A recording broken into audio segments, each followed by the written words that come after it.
Hello and welcome to the Joyful Rebels podcast. We've got Claire and Donna here, and this week we are focusing on joyful reflections on happiness. Ooh. So, yeah, fun topic, feeling good, positive, and quick recap happiness. What is it? Well, the main point we were making last week is it's this temporary state. We flow in and out of it. So it's unrealistic to set a goal. I want to be happy 24 hours a day, 365 days a year. So it's this temporary state that fluctuates. It's this positive feeling. And then we said, why do we want to be happy? And even if that was obvious or a duh to a lot of us, uh, there's a lot of empirical evidence of what happiness can do in our lives. It can help us combat stress. It can raise our immune response. It can enhance our productivity. And plus, right at the most basic level, it just feels good. Mm-hmm. So, how can we do it? And we shared those 4 tips. You can work on shifting your mindset, right? And really paying attention to the language that you're using when you're talking to yourself. You can nurture your connections and relationships. Uh, did you share good news with a friend this past week, right? That's something you can check in with. Gratitude, practicing gratitude, in the past 24 hours, what are 3 things that were great that you're thankful for? And then finally, taking care of yourself, however that is, physically. Maybe it's watching a show that's funny so that you can laugh, getting enough rest, right? It encompasses a lot of things there, but when you're taking care of yourself, it's easier then for you to shift into that happy state. And so I am someone who likes quotations, and last week I had a couple quotes written down in my notebook that I didn't share. So if you're someone that also feels a connection to famous quotes, or it lights you up or inspires you, I just wanted to share a few, and then Mom, I'll ask you maybe which one was calling out to you or that you were digging. So the first one is from Henry Ward Beecher. The art of being happy lies in the power of extracting happiness from common things. Mm. I really like that one because, again, we talked about last week. It's not like you're going to be happy when you win the lottery or get that sports car, right? Can you be happy with the circumstances that you have now? The next one's from the Buddha, and he has a lot of quotes on happiness. I like this one though. Happiness will never come to those who fail to appreciate what they already have. Mm. So again, I feel like it's along those same lines that we don't need these external or things in the future happening. Can we find our happiness with our current state circumstances? And then Aristotle, happiness depends upon ourselves. Wow, okay, I'm seeing a theme Mhm. here. Happiness is an inside job, right? You might have heard that before. And then this last one here from the Dalai Lama. Happiness is not something ready made. It comes from your own actions. So, we Mm. talked about that last week, how happiness isn't this trait that you're born with that's fixed, right? And there are things that we can do about it. So it comes from your own actions. That's empowering, right? So we can do something about it. Mhm. So how Yeah, are you feeling about those? I like all of them, and I think they all carry tidbits in them that maybe all put together probably encompass what I'm thinking or feeling. But one of the ones that really stands out, I think, is the last one when they talk about like we have influence over Mhm. how we're going to think or feel. It's not some future event. And I think those are the words that really land for me. And I've lived that way a lot. Like, if this happens, then I'll feel this way. If I lose 10 pounds, if I get this job, if I have this role. And I've racked up enough data points to know that once I've gotten that thing, it hasn't been that great. Like, I've delayed this gratification for a whole big, load of nothing. And that's if it was neutral. Sometimes I had expectations for this thing and, whatever the end game was, and it was like negative. So that really rattles your world. So again, this is not a bad, like as you get older, these are some of the really cool things is that you can see patterns of how these things play out where they start to debunk some of the ways that I think that we're influenced to think a certain way, like we get messages from social media and how we were raised and all that stuff. I'm not putting blame on anybody. I'm just saying we don't live in a vacuum. So when we know that we have influence over everything and the common stuff, like when life is funny, when I'm walking around looking for the funny stuff or the amusing things instead of being irritated, my day is more fun. Like Mhm. I keep going back to this is not a dress rehearsal. This is all you get. and not from a fatalist standpoint, but this really is it. And so I'm like, I'm not wasting any time. Where can it be funny? And this is maybe not a great example, but if you've ever been to a celebration of life or some kind of funeral or some kind of end of life um, ceremony or gathering, it's not all everybody being really sad. There's a lot of laughter there too, because you're reminiscing, you're talking about good times. There's, you're in this situation that can be really sad and dark, but it's not, because life isn't just one way. And so when I know it's not just one way, I'm going to look for the other ways then too. So it depends on where I'm putting my eyes and my attention, and it's my awareness of how I want to see things.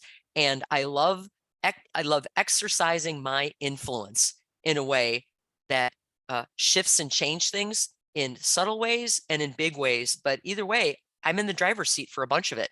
And I like knowing that. Now, that Mhm. means that I'm responsible for some of it. And I think that's where the bugaboo comes in, where it's like, I don't want to really be responsible. I want life to be spontaneous. It's like, okay, we'll just keep a balance of that. But I also believe that I'm invested in my life and I'm living it, and that means I'm aware for every moment. So I'm happy going along those lines and having the ups and the downs, but there's more ups and downs. So I'll keep Mhm. going. Yeah, I like how you said that you get, more data points as you go, and that it is nice to know that you can exercise some influence. Again, it's not, I know personally a lot of people who are like, oh, these things are happening to me, Um, or you're just kind of, floating. You don't want that responsibility, like you said. But if you flip it and look at, oh, how cool, I get the chance to have some influence. And again, that's not saying that everything you do is going to work out every mhm, time or you're going to be happy every hour of the day. But my happiness journey, this is something that's been really special to me. I will say many, if not most of the topics that we talk about on this podcast are things that I'm currently working on because they're showing up in my life like, oh, this is room to grow. Like what can we talk about, these tips and tricks that we're giving that were, based in science? Like I need to try some of these out. With the happiness, I feel like this is a topic where I have had success, mm, especially in the past year, and it feels really good to share that. I will say I just feel so much lighter and happier than I did a year ago. And so I wanted to be able to share some of the main takeaways that I've had, because this is information that I'm sharing with the people I love in my circle, that I'm sharing with my kids. Cause I'm like, it took me this long to figure this out. Better late than never for sure. But then I want to share, which again is one of the foundations of this podcast. We learn things, we're learning things, and we want to share. So the first main takeaway is really, for me, acknowledging that the happiness is a temporary state and that it fluctuates. That was really important to me, because what it does is, in the moment when I'm aware of that, when something's good, I can relish that it's good. It's really taking the time to pause. If I'm really enjoying, even just out admiring some of the flowers in my garden with my kids, in the past I might have been, okay, this is a moment of stillness, but I got to go inside and load the dishwasher. Like it was always, mhm, I'm busy and I'm multitasking, right? No, it's, I'm going to put my focus and my attention on this moment, because I am getting joy in that. And I'll tell you, I like to grow flowers. We grow sunflowers, and we had one random one that we didn't even plant. It just had seeded from the last season, and it bloomed. And my three, almost 4 year old, and I like walk up to it, and then just got our noses all the way, up to the flower, and just admiring how beautiful it is up close. And it was cool, because it was one of those times where in the moment I was like, I am in this moment. Like this is a time where I'm feeling happy, I'm feeling joy, I'm acknowledging it. It's almost like taking a little mental snapshot. And then it feels good.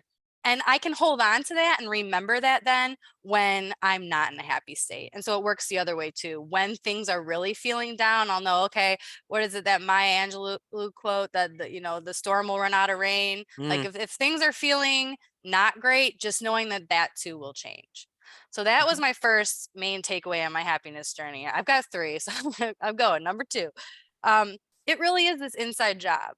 And I know the quotes that I said in the beginning pretty much spoke to that, but it's not based on the external. And I will say that I have spent so much of my adult life thinking that. Like you said, mom, oh, I'll lose the 10 pounds, or oh, I'll get that job. It's always waiting for that end goal. And then, like you said, maybe it doesn't feel so great when you get there. And so you've heard, oh, it's not about the end, it's about the journey. Like I've heard some of these, other quotations about enjoying the path there, but that is what it is. And I really like how you said it's not a dress rehearsal. Like, I don't need to wait to be happy till the big moment. Let's enjoy the day to day. And so it's okay to have goals, and it's okay to be excited about an end result, but that doesn't need to be the emphasis. And can you enjoy your path there? And when we talked about language being really important, I'll be happy if you find yourself saying that, Mm-hmm. can you pause? If you notice, oh, I'll be happy when I get that, stop for a second.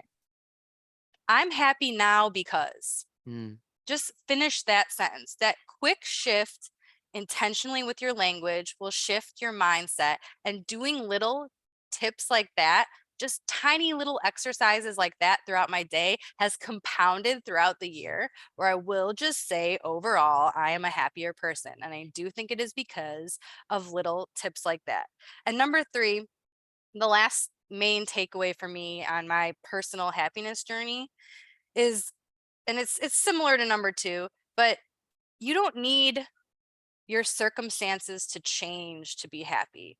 And I know how we said, oh, it's not, happiness isn't external, it's not when I get Mm-hmm. something, but it's also really just shining a light on what you have right now. And gratitude is coming up, but it's okay. Like, if you feel like you're stuck or you're stale right now, or you want things to change, like, that's okay. But that's not 100% of your life. If you go Mm-hmm. and take a 360 view of everything, there are going to be some things that you can focus on. And even if you don't feel like that's the majority of your circumstances are these happy things, if you put your attention there, one, you're going to start to notice more of the happy things, because, right, we find what we're looking for.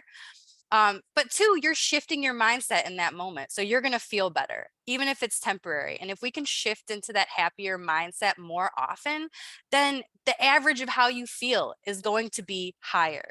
So I will say that that has been extremely helpful for me, to just be able to notice in the moment. And if you're struggling with, what can I find to be grateful for or happy about right now?